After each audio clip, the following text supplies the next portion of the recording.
വഞ്ചിതരായി പുതിയ ഐക്യത്തിൽ ജീവിക്കുവാൻ ഈ രാത്രി അനുഗ്രഹിച്ചുവല്ലോ. സ്വർഗീയ വലതുകളാൽ ഈ മധുവന്മാരെ സമ്പന്നരാക്കുകയും അങ്ങയുടെ കൽപ്പനകൾ പാലിച്ച് മാതൃകാപരമായി ജീവിക്കുന്ന കുടുംബത്തിന് രൂപം നൽകുവാൻ ഇവരെ സഹായിക്കുകയും ചെയ്യണമേ. ജനത്തെയും പിതൃഗ്രഹത്തെയും നീ മറന്നുകളയുക. ഞങ്ങളുടെ രക്ഷകന്റെ മണവാട്ടിയായ സഭയെ നീ സന്തോഷിക്കുക. നിത്യനായ ദൈവത്തിന്റെ സ്നേഹം മൂലം നിന്നെ തന്നെ മണവാട്ടിയായി തിരഞ്ഞെടുത്തു. രാജപുത്രിയുടെ അഴകെല്ലാം ആന്തരികമാകുന്നു, അവളുടെ മേലങ്കി പൊന്നു പൊതിഞ്ഞതാകുന്നു. വിലയേറിയ കാഴ്ചകളുമായി രാജാവിനെ അവൾ സന്ദർശിക്കും. തോഴികളായ കന്യകമാർ അവളെ അനുഗമിക്കും. അവരുല്ലാസഭരിതനായി രാജകൊട്ടാരത്തിൽ പ്രവേശിക്കും. എല്ലാ തലമുറകളും അവിടുത്തെ നാമം അനുസ്മരിക്കും. നിന്റെ ഭാര്യ നിന്റെ ഭവനത്തിൽ വിളഞ്ഞു കിടക്കുന്ന മുന്തിരിവള്ളിയാകും. നിന്റെ മക്കൾ മേശയ്ക്ക് ചുറ്റും സൈത്തമുളകൾ പോലെയുമായിരിക്കും. കർത്താവിനെ ഭയപ്പെടുന്നവരെല്ലാം ഇപ്രകാരം അനുഗ്രഹീതരാകും. ജീവിതത്തിന്റെ ഓരോ ദിവസവും കർത്താവ് സംഗീതങ്ങളിൽ നിന്ന് നിന്നെ അനുഗ്രഹിക്കുമാറാകട്ടെ. പിതാവിനും പുത്രനും പരിശുദ്ധാത്മാവിനും സ്തുതി. ആദ്യം മുതൽ എന്നേക്കും ആമേൻ. നന്മകളും നിറഞ്ഞ് മുടിയോടി നിൽക്കുന്ന സഭയിൽ നിരന്തരം അങ്ങയെ സ്തുതിക്കുവാനും മഹത്വപ്പെടുത്തുവാനും ഞങ്ങൾ യോഗ്യരാകട്ടെ. എന്തുകൊണ്ടെന്നാൽ അങ്ങ് എല്ലാത്തിൻ്റെയും സൃഷ്ടാവാകുന്നു, സകലത്തിൻ്റെയും നാഥ എന്നേക്കും. ഞാൻ ലോകത്തിൻ്റെ പ്രകാശമാകുന്നു. എന്നെ അനുഗമിക്കുന്നവൻ അന്ധകാരത്തിൽ നടക്കുകയില്ല എന്ന് അരുളി ചെയ്ത മിശിഹ നമുക്ക് മാർഗ്ഗദീപമായി ഇരിക്കട്ടെ.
ഭാര്യമാരെ, നിങ്ങൾ കർത്താവിനെന്ന പോലെ ഭർത്താക്കന്മാർക്ക് വിധേയരായിരിക്കുവിൻ. എന്തെന്നാൽ ക്രിസ്തു തൻ്റെ ശരീരമായ സഭയുടെ ശിരസ്സായിരിക്കുന്നത് പോലെ ഭർത്താവ് ഭാര്യയുടെ ശിരസ്സാണ്. ക്രിസ്തു സഭയെ സ്നേഹിക്കുകയും അവരെ വിശുദ്ധീകരിക്കാൻ വേണ്ടി തന്നെ തന്നെ സമർപ്പിക്കുകയും ചെയ്തതുപോലെ നിങ്ങൾ ഭാര്യമാരെ സ്നേഹിക്കണം. അവൻ സഭയെ വിശുദ്ധീകരിക്കുന്നതിന് ജലം കൊണ്ട് കഴുകി വചനത്താൽ വെണ്മയുള്ളതാക്കി. ഇത് അവളെ കറയോ ചുളിവോ മറ്റു കുറവുകളോ ഇല്ലാത്ത മഹത്വപൂർണ്ണയെ തനിക്ക് തന്നെ പ്രതിഷ്ഠിക്കുന്നതിനും അവൾ കളങ്കരഹിതയും പരിശുദ്ധിയുമായിരിക്കുന്നതിനും വേണ്ടിയാണ്. അതുപോലെ തന്നെ ഭർത്താക്കന്മാർ ഭാര്യമാരെ സ്വന്തം ശരീരത്തെ എന്ന പോലെ സ്നേഹിക്കണം. ഭാര്യയെ സ്നേഹിക്കുന്നവൻ തന്നെ തന്നെയാണ് സ്നേഹിക്കുന്നത്. ആരും ഒരിക്കലും സ്വന്തം ശരീരത്തെ വെറുക്കുന്നില്ലല്ലോ. ക്രിസ്തു സഭയെ എന്ന പോലെ അവൻ അതിനെ പരിപോഷിപ്പിക്കുകയും പരിപാലിക്കുകയും ചെയ്യുന്നു. എന്തെന്നാൽ നാം അവൻ്റെ ശരീരത്തിൻ്റെ അവയവങ്ങളാണ്. ഇക്കാരണത്താൽ പുരുഷൻ പിതാവിനെയും മാതാവിനെയും വിട്ട് ഭാര്യയോട് ചേരും, അവർ രണ്ടുപേരും ഒന്നാവുകയും ചെയ്യും. ഇത് ഒരു വലിയ രഹസ്യമാണ്. സഭയോടും ക്രിസ്തുവിനോടും ബന്ധപ്പെടുത്തിയാണ് ഞാനിത് പറയുന്നത്. ചുരുക്കത്തിൽ നിങ്ങളിൽ ഓരോ വ്യക്തിയും തന്നെ പോലെ തന്നെ ഭാര്യയും സ്നേഹിക്കണം. ഭാര്യയാകട്ടെ ഭർത്താവിനെ ബഹുമാനിക്കുകയും വേണം. നമ്മുടെ കർത്താവായ മിശിഹായെ സ്തുതി.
ഒരുവൻ ഭാര്യയെ ഉപേക്ഷിക്കുന്നത് നിയമാനുസൃതമാണോ?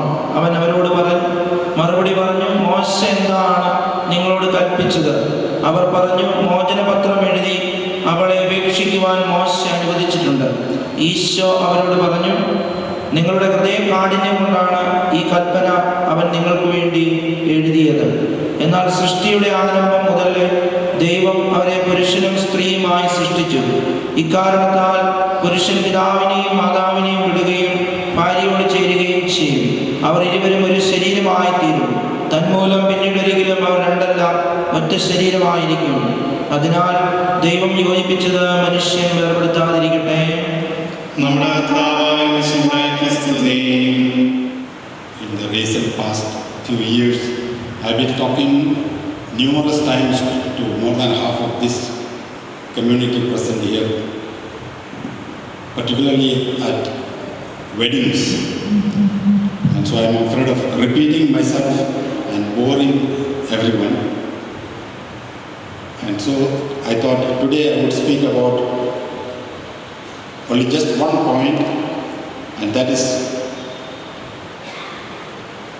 something that you would probably be not expecting. I mentioned to Sami, Joychan's son, a little boy, that I was going to preach about Messi. He was playing with cards of the football players from various parts of the world. And so I told him, I'm going to preach during the Mass today. And I'm going to preach about Messi. So I'm going to preach about Messi. What's the purpose of a sermon? The purpose of a sermon is not only to raise our mind during the Mass to a good thought, but to carry home something that you will remember again and again and practice something from what was said here. So I want to tell you about Messi, the football player. Actually, it is about Syria. In Syria, there is a war going on. The people have been revolting against the the President Assad already 2-3 years, and they are trying to overthrow him. The Americans are trying to help to push him out. They don't want him. And weapons are being brought from outside and passed on through. There are so many checks, so many controls, so many ways to catch the smuggling of weapons into the country, into the hands of these rebels. And so there are special smuggling routes by air and by land, through the forest or through the desert or whatever, to reach the weapons to the rebels. And he got the football in his court, quite far from the opponent's court, quite close to his goal post. He got the ball. He did not pass it to anyone. He dribbled and went this way and that way and overtook one person and the other, reached all the way right up to the goal post and shot the goal. It was a secret code sending a message to the rebels in Syria on how to get the weapons, how to go through the different checkposts and so on and get the weapons. It was most amusing. A football player doing his best to shoot a goal, and the head of the government in Syria has discovered that Messi is, through his movement this way and that, he is actually sending a secret code, secret message on how to smuggle weapons into Syria. I wonder how many of our parents and elders and all of us, including the priests and the politicians, but all of us, how much energy we waste behaving like this government of, perhaps that is what is the problem in many of our families. We cannot accept a mistake. We tell the small children, the police will carry you, Apupan will come, Apupan will carry you, Makan. And nothing will do you.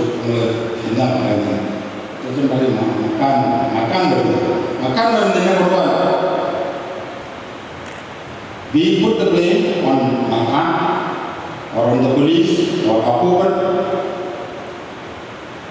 We use Santa Claus. Remember, that's for kids. That's for children. It's not for us. Don't look for Messi. When you start quarreling, ask each other, is this a Messi goal? Is it a Messi goal? If it is a Messi goal, let us hand it over to Makan or to Apupan or Santa Claus or whatever. Now let us talk, you and me, and let us see what to do about this. It is this code. Once in a day or once in a week, when the occasion arises, ask each other or ask yourself, is this a Messi goal? If it is a Messi goal, let us hand it over to Apupan. As you are going to make right now, decision, choices, and proclaiming it in front of all this crowd, make that choice every day. That you are not going to blame Messi or going to blame Santa Claus. You will take the responsibility for your life and make it a success. God bless you, and may He grant you success and happiness, prosperity and peace, and the grace of God in your heart all through your life together. നമ്മെ നാം ഓരോരുത്തരെയും പിതാവിനും പുത്രനും പരിശുദ്ധാത്മാവിനും സമർപ്പിക്കാം. ഞങ്ങളുടെ ദൈവമായ കർത്താവേ, അങ്ങേക്ക് ഞങ്ങൾ സമർപ്പിക്കുന്നു.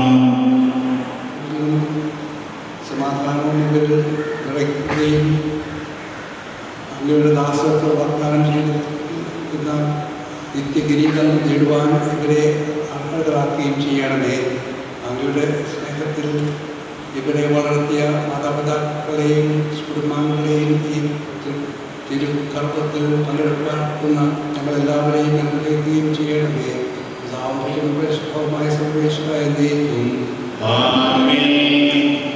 പുരുഷന് ജീവിതസഖിയെ നൽകിയ ദൈവമേ, അങ്ങയുടെ അനന്ത പരിപാലനയെ ഞങ്ങൾ വാഴ്ത്തുന്നു. ഭാര്യ ഭർത്താക്കന്മാരാകുവാൻ അനുഗ്രഹിക്കുന്ന ഇവരെ സ്നേഹത്തിൽ ബന്ധിപ്പിക്കുന്ന ഈ ഉദാശ യോഗ്യതയോടെ പരികർമ്മം ചെയ്യുവാൻ അങ്ങയുടെ ഈ ദാസനെ ശക്തനാക്കണമേ.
നിയമവും തിരുസഭയുടെ അനുസരിച്ച് സ്വതന്ത്രമായ മനസ്സോടും പൂർണ്ണമായ സമ്മതത്തോടുകൂടി മരിയ നിന്റെ ഭാര്യയായി സ്വീകരിക്കുന്നുവോ?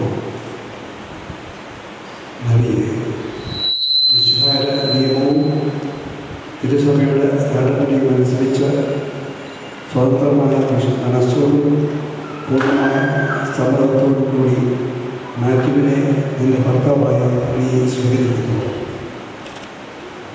നിങ്ങൾ ഈ വിവാഹ ഉടമ്പടിക്ക് സാക്ഷികളാണ്.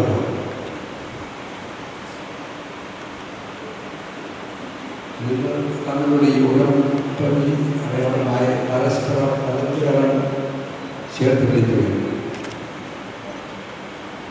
അബ്രാഹത്തിൻ്റെയും ഇസ്ഹാക്കിൻ്റെയും യാക്കോബിൻ്റെയും ദൈവം നിങ്ങളോടുകൂടി ഉണ്ടായിരിക്കട്ടെ.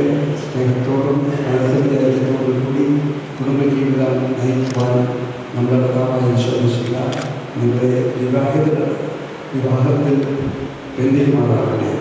പിതാവിനും പുത്രനും പരിശുദ്ധാത്മാവിനും നാമത്തിൽ ആമേൻ.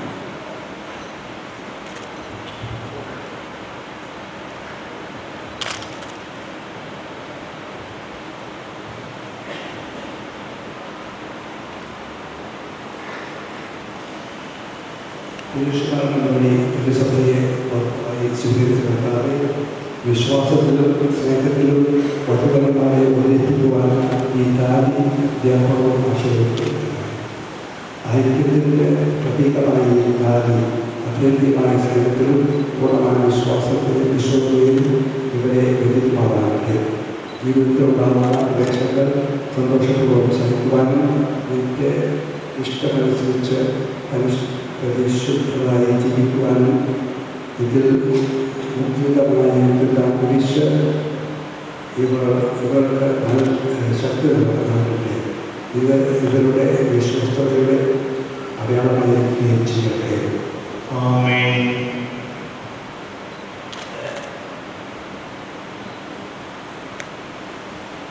കർത്താവായ ദൈവമേ, ഈ ദമ്പതിമാരുടെ സ്നേഹത്തിൻ്റെയും വിശ്വസ്തതയുടെയും അടയാളമായി ഇവർ പരസ്പരം അറിയിക്കുന്ന ഈ ബോധനങ്ങൾ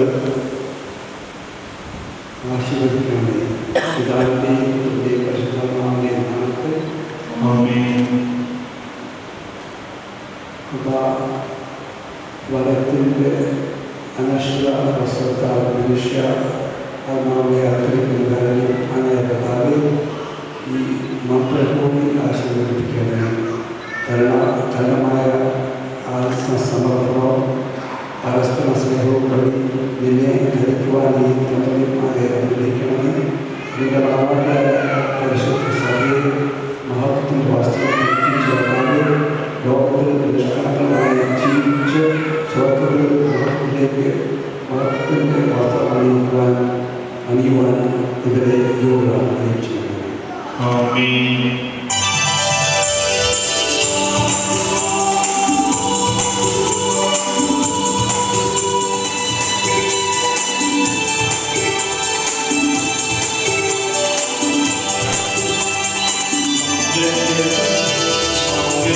സൗഭാഗ്യമേക മണ്ണിനെ നിന്നോട് ചേർത്ത